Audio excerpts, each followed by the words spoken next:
the Joan Quinn Profiles. As an editor for Andy Warhol's Interview, the Los Angeles Herald-Examiner, LA Style, and Detour magazines, Joan covered the social set, the Hollywood hotshots, the international art scene, the mysteries of food, the excitement of travel, and the fabulous world of fashion. Joan continues to find creative people on the cutting edge who make things happen.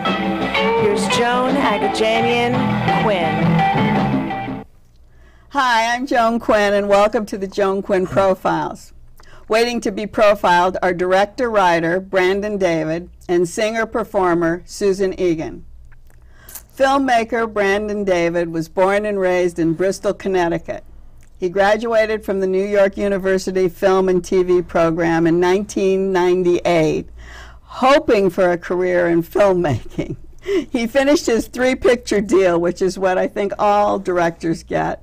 But this deal was like no other. Let's start with your first job.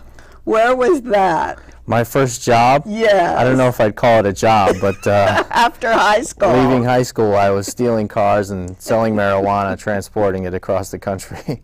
That's what I meant, your first job. Yeah. From California to Connecticut? Mm-hmm.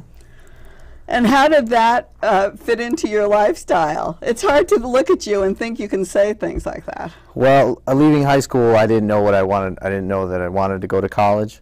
So I kind of took a few years off, and that's what I ended up doing. But on those trips across the country, we came to California and Los Angeles, and I got inspired to get involved in the film industry. Is that what happened? Yeah. When we talk about Connecticut, about being, to me, it's like this super white suburb.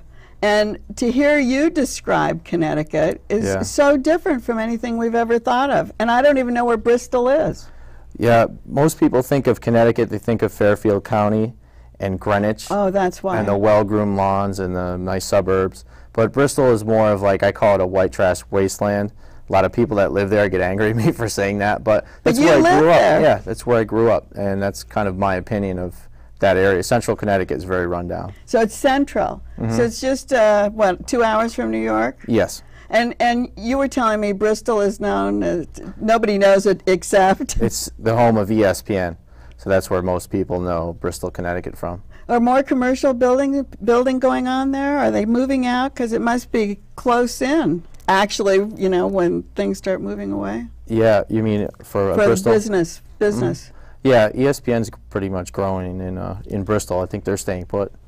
And is anything else coming in? Do you know? Not that I know of. There's you know, a lot of manufacturing that has gone away, which has left a lot of people jobless and left a lot of turned a lot of people into alcoholics, and I think that's where a lot of the drug traffic comes into Bristol. So growing up in high school, myself and a lot of my friends got involved in drug trafficking because of the high demand for marijuana and other narcotics in town. But not with kids, per se.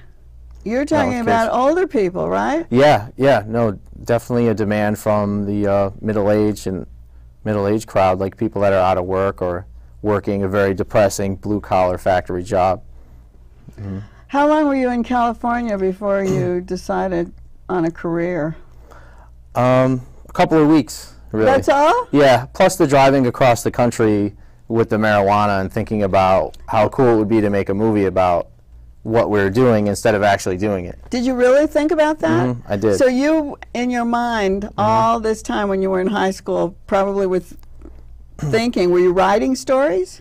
No, I was doing some filmmaking though. You were? I used to ride BMX bikes like the X Games, and I started my filmmaking career by making videos of my team and I doing tricks. Oh, you did? You know, I would edit them and send them out to sponsors, and that's how I started filmmaking. I see. So your first feature. So we're going to talk about your three film deal, which all has to do with you, right? Yeah. It's all about you. I'm the only one they gave me the 3-picture deal. You gave it to yourself. Yeah. King Midas, right? Tell us about that. King Midas was the first film I did out of NYU, and I basically financed it with my friends who were still in the marijuana business. That's almost so funny. They had a lot of extra money and time and vehicles and all that, so we made this like urban action movie. Where'd you do it? We did that in Hartford, Connecticut. And who wrote it? I wrote it, directed it, produced it, edited, and we sold it to, we got a good DVD distribution deal and made some money on it, so that kind of gave me some momentum. Well, tell us about King Midas. Was it a personal experience? Was it something that you personally were attached to? It was loosely based on some kids that I had went to high school with who were sent to jail for coke dealing. So King Midas was loosely based on friends that I had grown up with in Bristol. Did any of these kids in like your second film and your Bristol Boys and Six Figures see themselves and get upset about this? Most of them were in it. That's what, so, you mean acting in it? Yeah, a lot of the real guys that it was based on were in the films, except for the latest film, Bristol Boys. There are some guys that ratted everyone out, and their story was told, so they didn't like the way that they were portrayed in the film. But, you know. So the second film, you got a good DVD distribution on King Midas, so that afforded you the luxury of making your second film, which was what, Six Figures? Yeah, it was called Six Figures. It's a heist movie in a strip club. One of the guys... Heist movie. And it's a fun action movie. A bunch of people that work in a strip club rob it on a Friday night. And very low budget, but again, we got a good deal for the movie. We got a DVD distribution deal and made money on it.